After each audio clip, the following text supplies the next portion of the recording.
Hi guys, and welcome back to another episode of Let's Do Brunch. It's a beautiful day, spring is here, summer is here, and it's also my birthday month, so I'm quite excited. But anyway, so today with me is a very good friend of mine. I mean, it's called Let's Do Brunch with Zwi and Friends after all. So today I have a very good friend of mine, Suku. Welcome, Suku. Thank you, Zwi. Thank you so much. It's nice to have you here. Yeah, I'm happy to be here, and thanks for the invite. Thank you. So, Suku and I have known each other for a long time, for a number of years. Yeah, it's been a while. Yeah. We met through church. We used to go to the same church, and we became good friends at church. We're both mothers. You're a mother of two girls. I'm a mother of two boys. And yeah, we just got along. And we're teaching in Sunday school too. We're teaching in Sunday school. Guys, I was a Sunday school teacher, okay? I'm a very good Sunday school teacher. So, and then later on, you know how like a church, it's a bit formal and restricted, and you can't just say some things at church. But later on, I noticed we were on a number of similar groups on Facebook. And I realized, this is my person. Power of social media. The power of social media. We are actually very alike in so many other ways. We like so many things that are similar, and we think the same nonsense. Maybe so that like was things. We do love things, so that was very good, And one of the groups that we are in together is the group Hlomu The Wife, which brings me to the topic for today. So today, guys, we are doing a mini book club episode. So we're going to be talking about the book Hlomu The Wife, and we are going to be relating it to our own life experiences. So I'm quite excited about the book. First of all, what do you think of the book? Like 2 words or 3 words for you about the book. It's crazy. I think it took the world of women by storm. Yeah. I'll say that. Yeah. This one is a crazy book. It's a crazy book. Very. And even people who never used to read before suddenly started loving to read because of this book. Because of this book, and now everyone just wants to read something. Yeah. Because I remember after reading these books, even on the group, everyone was like, I'm stuck. What's there to read? What's there to read? Yeah. And you feel like your life has come to a standstill because you've just gone through a good book and you're like, what's next, guys? Then you go back and read it again, and it brings back those emotions again. And but this book is quite amazing. It's crazily amazing. Yeah. So I like to start at the beginning, as I always say. So as the book starts, we get to meet Hlomu. And one of the first things that we are hit with is that Hlomu is a professional. She's a journalist. And she falls in love with a taxi driver. That's, which is unheard of. Yeah, it's unheard of, because even myself in the beginning, I was like, come on, no. Girl, you can't do that. Just run, Because, I mean, taxi drivers.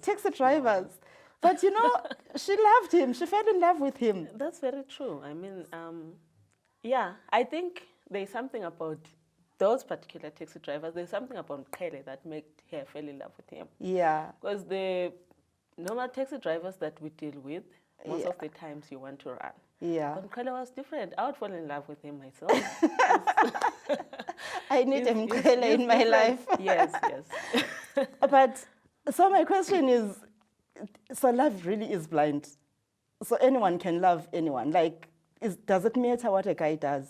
Or, I mean... Personally, I think it doesn't. Especially after reading this book, it gives you a different insight of people. So I think it's more about the character of the person. It's more about who this person is. Because, I mean, no man would have refused to be with Mkhele. The guy was so insisting. The guy was always on Hlomu's case. Like, there was no way she was going to avoid that guy.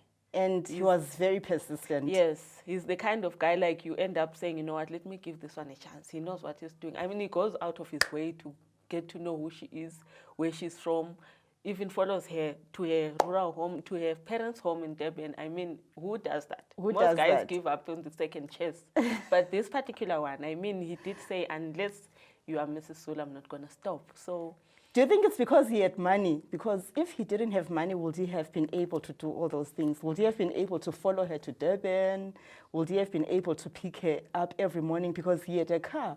But usually if you fall for a guy like that, he probably doesn't have his own car, he doesn't have his own place. So what role did money play here?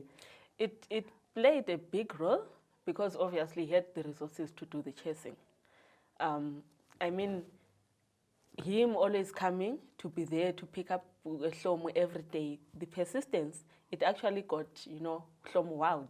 Otherwise, if he didn't have money, I'm sure you'd have given up. Or actually his ego would have taken the best of him because we know men and their egos. So with this particular taxi driver, I think money was also boosting his ego and him being a Zulu guy who's confident, who gets his way with everything and everyone. So it actually played a role because I can imagine if he didn't have all the resources, he would have given up because Hlomu was quite a hard chase if you look at it. Yeah, she was. Yeah. She was. So Suku, when you've got a master's in social work, it's a master's, right? If I'm not mistaken, in social work. So, so, have you ever dated a guy that maybe didn't have metric or like, okay, maybe, I don't know if this is rude, but have you ever dated beneath you? I'd say yes. Actually, I think I've come to a point where I think that's, sometimes you just say this masters must just go under the table. Because you feel like, where do you find the guys with masters? Yeah. Most of them, they're busy with PhD. They're not even in they're not looking to socialize and everything. So yeah, because, just to go back, I was once married and I got married when I was still at varsity and my husband didn't even have a degree, which by the way, he was also a taxi driver. This is why you love the book. He was also a taxi driver and I loved him nevertheless. But anyway, we broke up. It had nothing to do with being a taxi driver or a driver or something. Yeah, it was other things. Yes. But after reading this book, I always feel like maybe if I had gotten this book earlier, I would have looked at him differently. Because by then, being a taxi driver, it was something like, okay, he's my high school sweetheart. We fell in love young and life got the better of us. He ended up in the industry that he didn't want to be in. I accepted him as he was. But the Hlomu kind of taxi drivers brought a different twist on taxi drivers. Yeah. And but anyway, going back to your question, I think most of the times I've dated, men who are way below. And I've actually seen it playing a bigger role in my relationships. Because somehow, like I said, men and their egos, the egos always come in play. Because if you are a woman in the corporate world, if you are a woman, social worker, social scientist, sometimes I work where I deal mostly with human rights and everything. And one of the things that comes to my head is I need to uphold my own rights. So, in the process, not necessarily that I'm a feminist or something, but in the process where you're there's nothing wrong with being a feminist. I'm a proud feminist. But in the process where you're trying to stand up as a woman, it looks like you're looking down on your man. In the time where you don't necessarily rely on a man for financial backup, it looks like you don't really need that man. And then maybe they feel like their egos are, Yeah, the ego thing. Because now, even when you're having an argument about something, I don't know, it could be anything. You could be having an argument about the weather. And then someone will be like, oh, because I'm a taxi driver. Oh, because I don't have money. Oh, I'll tell you of this time when, I love talking about it. My ex doesn't mind, I speak. I'm a very social person and we learn from these things. So because, taxi drivers, they don't necessarily have a monthly salary and I have a monthly salary. And then whenever it was, we had an argument, somehow it would be like, oh, it's towards month and maybe it's because you're about to get paid and all that. Yeah. And then you realize it's just that issue of an ego, a man wants to feel like they can do the provision and everything. And then when you try to stand up for something, it looks like it's because you're working. You try to go for work, like maybe you've got gala dinners at work. It's so hard because taxi drivers, they work throughout the night. So now your husband can't be with you there. Now you have to go maybe with someone else or you're going with a driver at work who's male. Then it always bumps on the ego of your husband or your man or something. So it's kind of hard. It is. Dating is a But where do we find these taxi drivers that have got so much money? Like the Mkele type that has got... when Hlomu got to his house for the first time, He had money in a bag. How much was it? 600,000. 600,000 I still rands. remember it. I can imagine. Like, I would have Where fainted do we and woken find them? up. No, they're not there. Listen, I need I think I've 600,000 in a tried. bag. I've tried to look for. I've tried to look. Okay, what happened after reading Hlomu? Like I said, you look at taxi drivers differently. So now you actually see this guy is handsome. Yes, they're handsome. Now you start seeing the six packs, and even if they've got him kabanya, like, you know what, it's money and all that. And when they talk, you start noticing the deep voice. You start noticing they're tall, dark, or light. You start noticing the features, but where the money is concerned, the money is not I there. haven't seen them. If it's there, it's hidden. Or if it's there, maybe they are Or stingy. they're not showing. Or maybe we don't go to pre-taxi rank enough. I don't know. Let's go to pre-taxi Maybe we must go to- next weekend. We must go and I just need to stand find there. them credit, guys. I need money in my life. Yo, I can do with one. Yo, because those Mkhele is something else. And I promise you, after reading this book, it changed my mindset on men, like the kind of men who should court me, how the men approaches, and it changes a lot. Yeah. Like you start looking at, no, this is not Mkhele. I wonder. I don't know if I'm stereotyping, but do you think Zulu men are just like that? Because, well, I'm not Zulu, so I wouldn't know. But do you think Zulu men are just like that? Because I remember at one point watching a TV show. I can't remember what show it was, but this Zulu man was trying to court a woman, and he went on and on with this, that Zulu poetry, that beautiful poetry, and what is it called? Ukumtema. I don't know how they say it in Zulu. Ukubiza izibongo zakhe. And I was like, hey, okay, so are all Zulu men are they like that? Most of them, I think they have that thing. I'll tell you a secret. I'll tell you a secret. So social media dating and all that. So I tried that, and then actually I think I tried that because I wanted now to be able to serve the kind of men that I want. And I would more concentrate on men with Zulu names. Because now with Hlomu, I wanted Mkhele and all that, but anyway, it never worked out. It was a crisis for that's another story for another day. But I think Zulu men do have that. And if you notice on the Hlomu series group, a lot of ladies, when they talk about their Zulu men, maybe it's the perception that we now have, I don't know. But somehow, it's like they've got that thing, they're not really modern. Like Mkhele asking Hlomu to marry him without going down on his knees. Yeah. That's typical Was there even a ring in that proposal? No, there was no ring. Yeah. That's typical Zulu. Like, they don't do what other men do, like go down on their knees, the kind of romance that we expect. But for a Zulu guy, I think it's acceptable. Like, it's fine, I remember this other lady, she wrote a story saying that she was actually in a taxi and this Zulu guy actually stopped at the taxi and said, my woman must come down. That sounds crazy, but the feminist in me would have gone down anyway just because somebody stopped the taxi for me. For you? Like, Mkhele is just, But later on, Mkhele becomes abusive. Actually, not later on, right from the beginning. Right from the beginning. Remember, I think within 2 weeks or a month of them meeting, he beats Hlomu up. And I'm like, what the hell? I was actually disappointed after everything. Like, and the way he did it, just because she switched off her phone and disappeared on him or something. I mean, he didn't even want to know why? Or ask what happened and all that. And even the way he did it just doesn't make sense. Personally, I think I would have walked away right there because that was a sign of... But she stayed. And then over the years, it happened a number of times until she even had a miscarriage. I mean, our last episode was on miscarriages, so that's another topic. But she eventually had a miscarriage because of the abuse. Yes. And I'm like, why did she stay?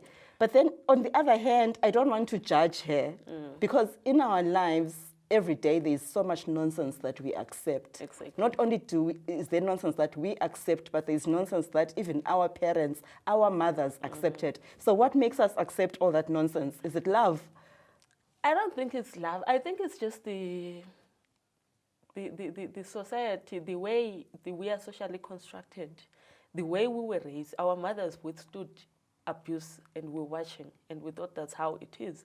And growing up, like I grew up in a rural setup where you'll be sitting around the fire at night, and when they speak about this, they'll be talking about like when you get married, like you get married, you go, you don't come back. Like, you belong there, yes. Yes, you know, those kind of things. Yeah. Like, then you ask, what does that mean? In case she comes back, you have to pay back. Then you'll be like, so they have to pay back the lobola and all that.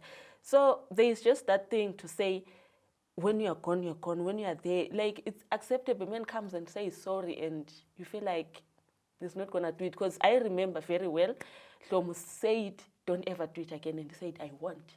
And then he went and did it again. And she actually went to Mkele and said, but even you promised that is not going to happen again. And then, you know, they couldn't answer and she couldn't leave.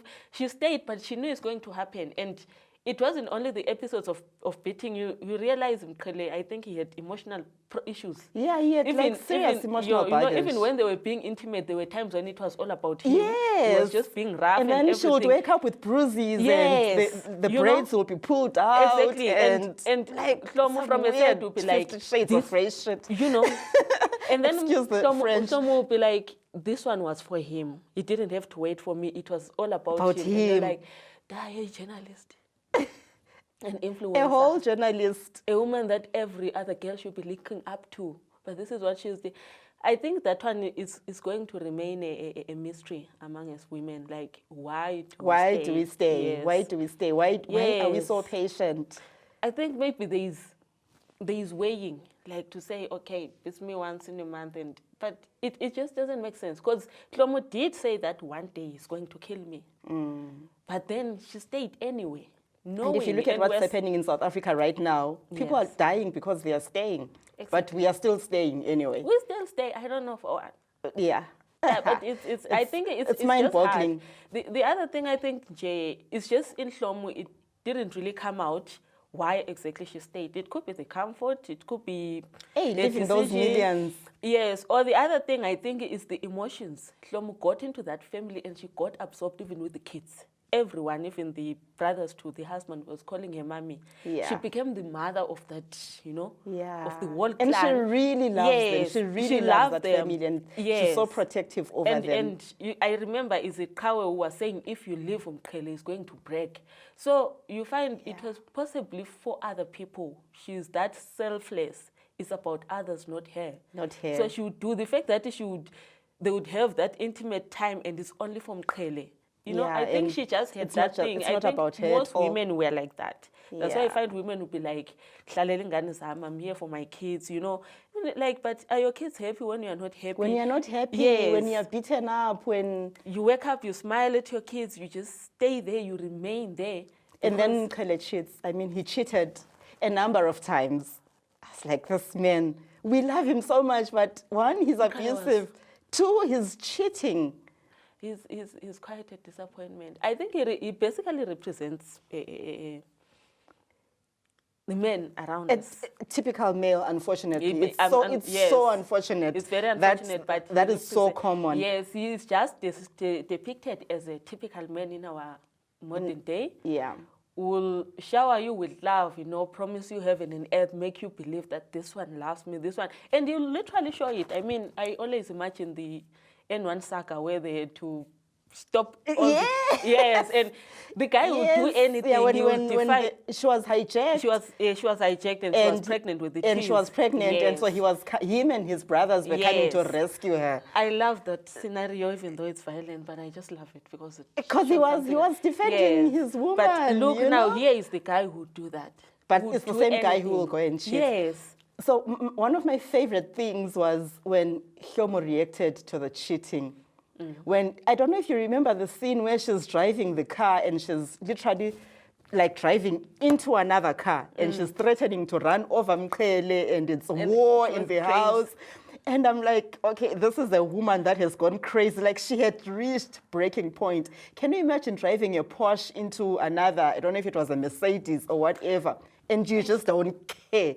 I don't know if it was because she knew they can buy another in a split second.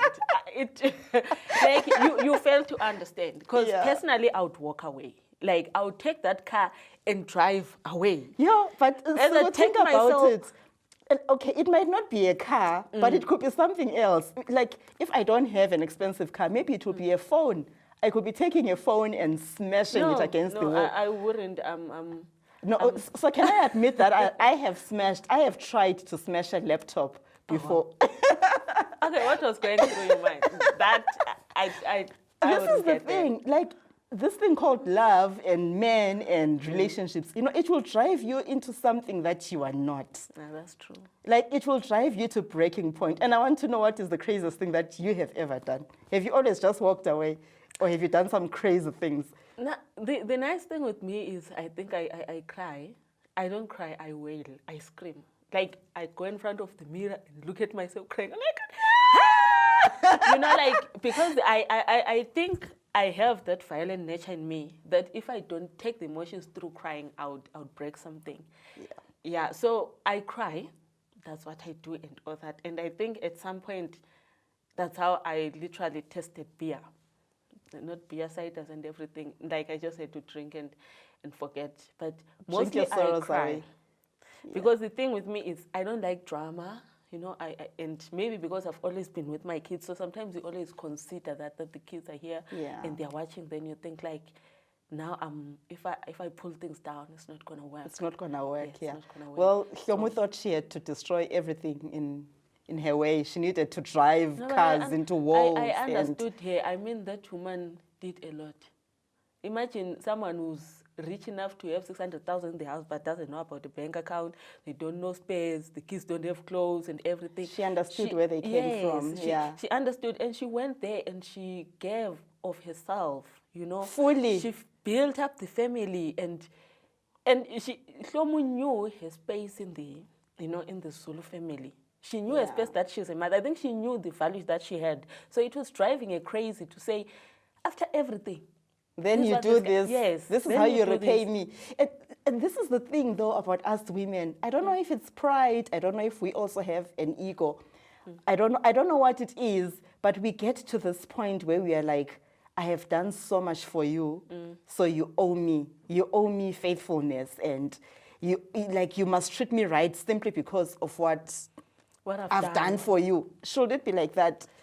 It reflects back to how they treat you, because as women, if a man loves you enough, he's enough for you. So you can't imagine that love being showered on someone.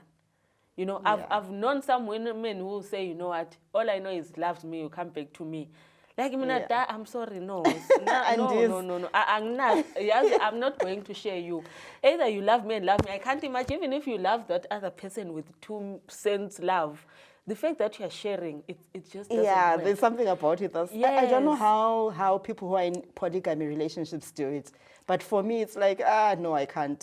I think it's about why you are there in the first place. Because if you look at Hlomu fell in love with him, knowing he's just a taxi driver, with back-eyed brothers that she didn't even know their age or how many they are. She literally fell in love with him, not knowing that he even has money. So she loved this guy. Money aside and everything, she fell in love with this guy. She gave this guy her virginity. She gave him all. Yeah. She stopped her career for him. She started becoming a mother to the young brothers and the brothers' kids and everything. Yeah. And so it makes sense that she was that mad. She was she went mental. The other thing that I didn't understand, I don't know if maybe I understood it, but she gave up her career at some point. She was like, I can't be a journalist anymore. For me, that was so disappointing. I cannot imagine myself like leaving my career behind. No, I just cannot imagine it. I wouldn't. I don't understand. But then I think maybe I haven't left my career behind, but maybe there's other things that I've given up before. Possibly. Because of love. There's a lot of things that we give up as women. You find good see someone who used to like partying is like, oh, my husband doesn't like me going out to parties, so let me stop.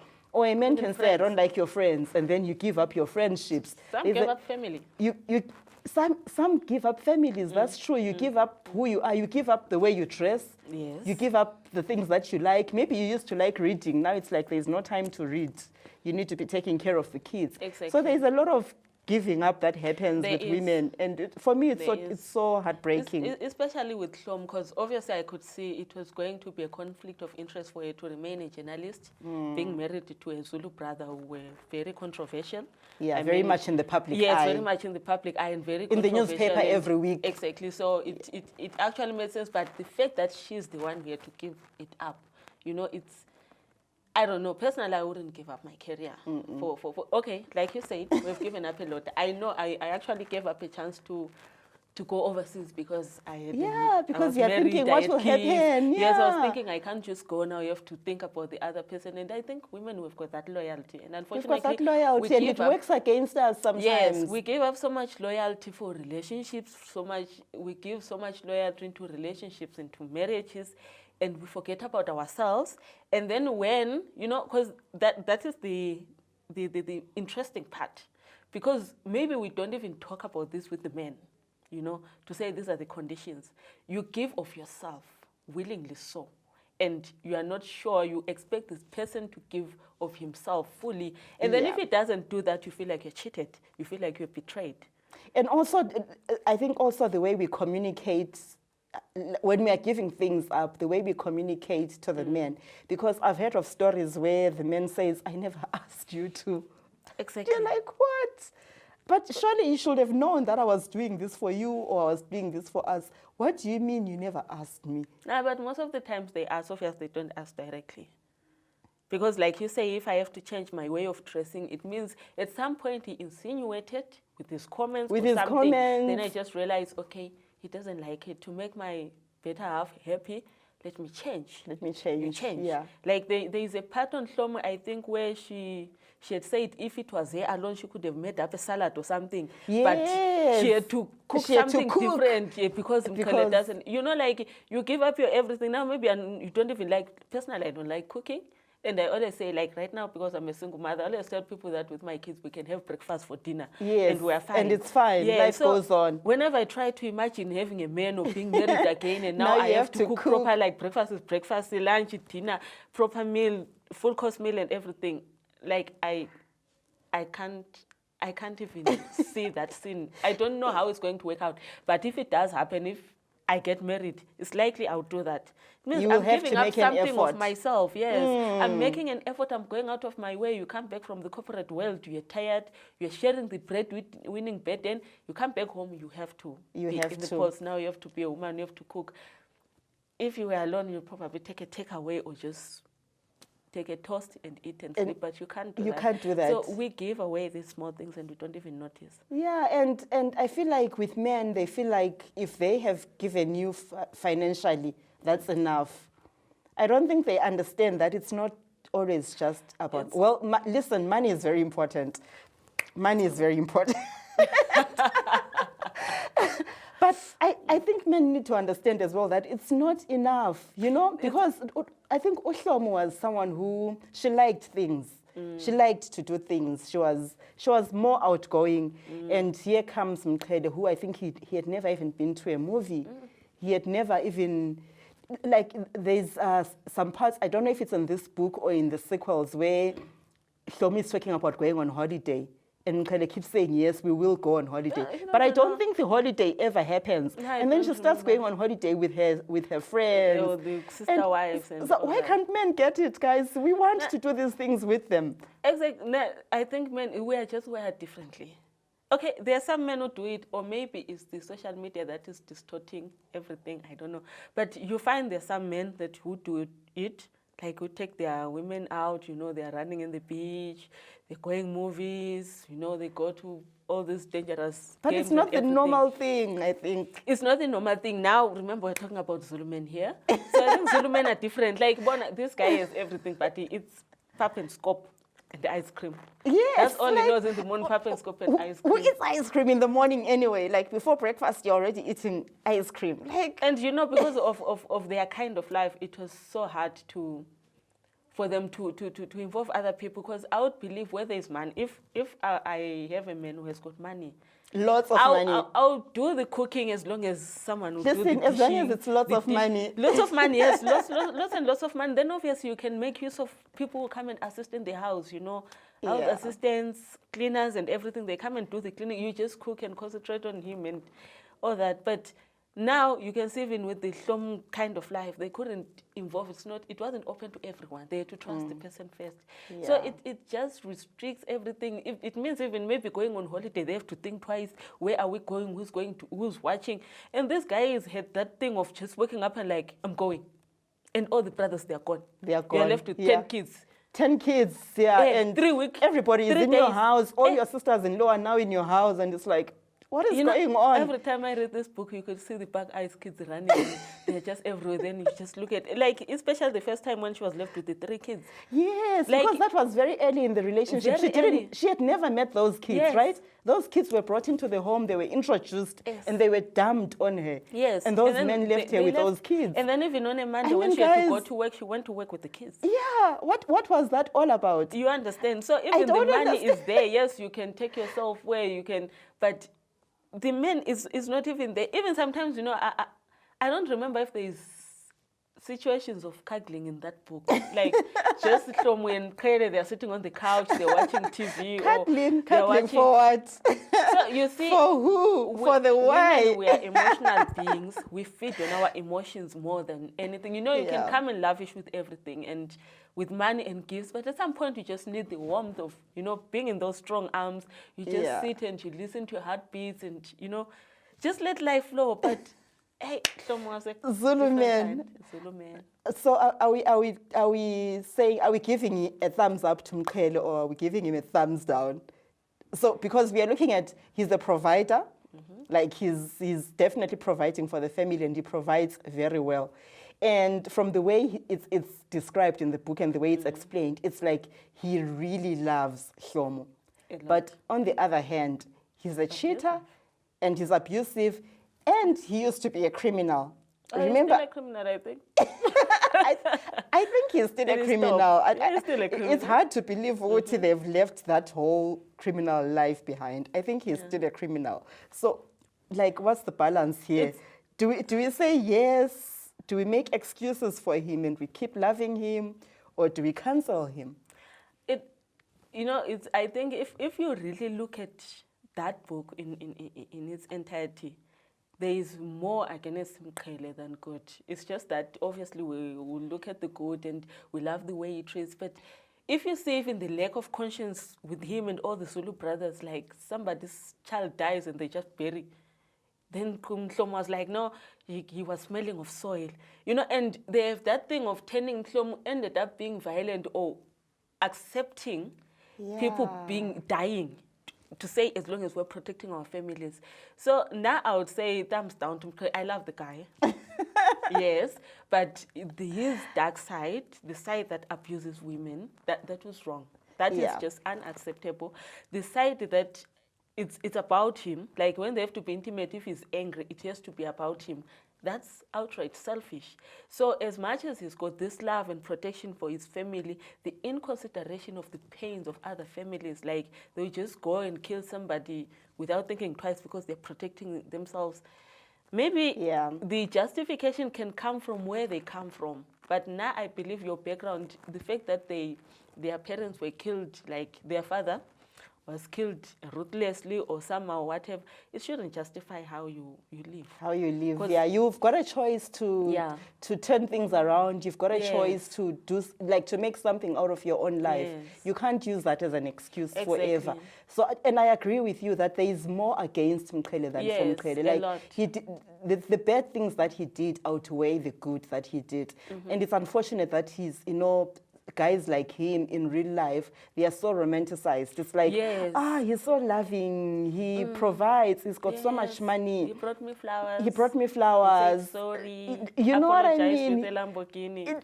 Listen, but at the end of the day, the fact remains, he's abusive. Yes. He's abusive. Like when, in one of the scenes where he really hits Hlomu so much that, I think it was the time when she lost the baby. Yes. I was thinking she could have died. She was naked in the bathroom. With blood all over. And if she you could look have died. I still couldn't understand why did she even hit her. Nothing justifies hitting a woman. But there are some cases where you even want to ask, okay, what was the reason? What Tell was me the the reason? reason, Tell not me that the you reason. wanted to justify Justify it, but you because want to to try and understand. understand from his. And up to today, especially that particular one, I couldn't understand it. I couldn't understand. Like, because the way I even felt when she said, I felt a cold hand grabbing me in the shower. Like, you know, and then she actually prepared herself psychologically. Like, even the time when was it? The time when the brother was there, when she actually says, I had to protect my face. I didn't want the world seeing what happens behind closed doors. I didn't want my brother knowing about this. And that's such a typical abused person. Yes, and this is exactly what a typical woman is going through. You come out in the open, you put your makeup, you cover the pain, and then you go to social media like King Bay, love of my life, and then you cry Yes. in your fancy car. You understand? I He mean, buys you a car like he bought me a car. Yes. Then we're like, oh, he's so romantic. He's so sweet. Goals. Then we put Yes. hashtag goals. Oh, I want to be like you guys. In the meantime, behind closed doors, women are suffering, guys. They're suffering a and lot. I've heard people saying that I'd rather be crying in a Benz. than be crying in an Uno. But is it worth it? No, it's not worth it. Especially if you might end up living in a body bag. You Yes. know? This person might actually kill you. And imagine, yes, exactly, because look at the way women are killed. It's violent, it's painful. Look at the people that are affected, the children, the families, the mothers and the fathers. You know, there's this thing that is running around now on social media to say it's better for your daughter to come back than to come back dead and all that stuff. And those are not the kind of messages that we want to be getting, but those are the messages that we are sending through. Some of us, we've got daughters.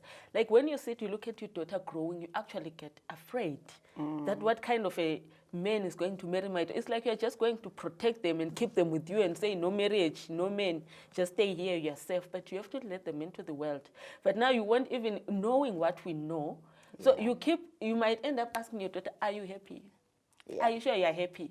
No, because somehow when you see her happy, you don't really accept that she's happy. Yeah. You know, something you want in your to know you the actually details. think maybe the happiness is covering something, and maybe she's genuinely happy. Yeah. You know, but because of all your experiences and what you've seen, you're not sure. So it's you know, the other thing that I learned from this book was like abuse has got no face, hey? Because I think it's very easy when you think of an abused person, you think of somebody who's got no plan in life. You think, oh, even if they leave, where will they go? They've got nothing going on for them. But this is Hlomu, a well-accomplished journalist. She could leave and she'll still have a comfortable life. Yes. So it's like we have to get to that point where we realize, Uguti, it can happen to anyone. You could be a medical doctor. You could be a high-flying businesswoman. There is no one who is immune to this thing. Exactly. And also, why should you be embarrassed? You are not the one who is abusive. You're the abused one. You are not the one that should be hiding. The one who is abusive is the one that should be embarrassed, and they are the ones that should be hiding. You know. I think it's possibly how the society handles people who come back from marriages. Mostly you get labeled as a failure or something. You know, it's unfortunate.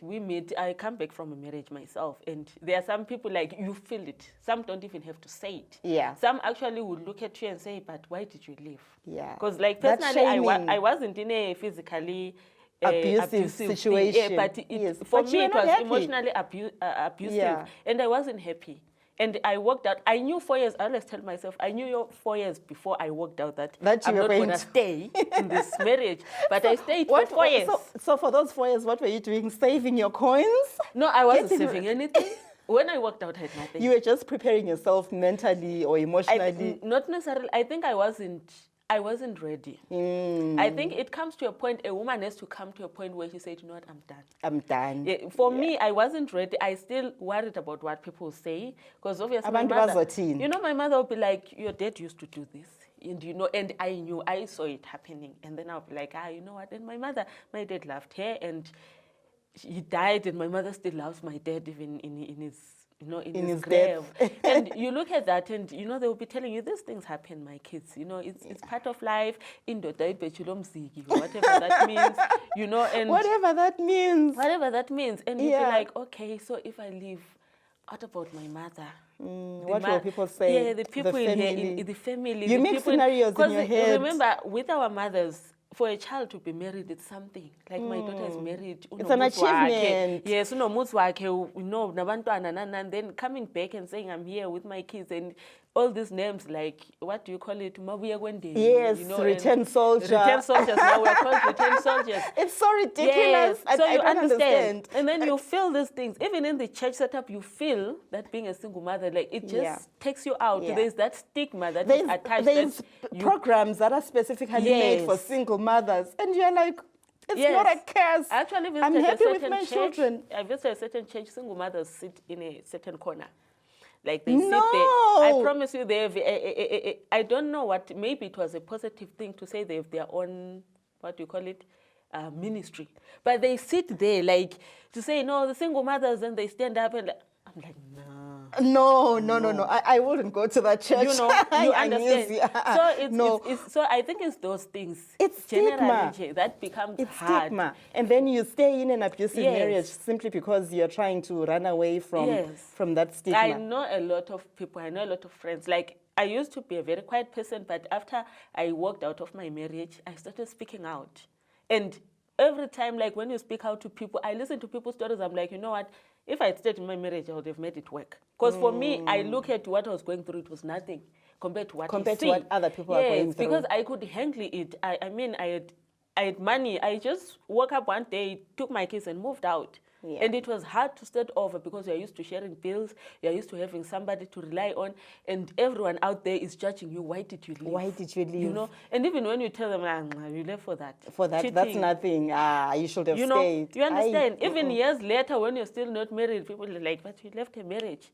Your marriage was better. Some people be like, guys, we're looking up to you. What happened? What happened? Then you'll be like, so some people will be like, people are looking up to us. We are their mentors. We are guiding them, and then if they hear this is what is happening, most marriages actually would break because of that. To say, if Sugi couldn't stand it, so how about me? What chance do I stand? Yes. So, whereas they don't know the intimate details of what goes on. So unfortunately, that's what keeps women in all that. You know. Anyway, you talk forever with this book. I don't think we can ever fully exhaust the discussion on this book. That's true. In one episode. And I mean, there's 2 other books that come after this, still focusing on the same family. So I'm hoping that in the future we can come back and go even deeper into the other one is Naledi. And Naledi His Love. Naledi His Love, and Zandile the Resolute. So hopefully we can come back and talk about those. But guys, thank you so much for watching. If you're watching on YouTube, please remember to click the subscribe button. If you're watching on Facebook, please click the follow button. And please, let's have a nice discussion about this book in the comments. Comment, hashtag Let's Do Brunch on Twitter. Thank you very much. Until the next episode. Mwah.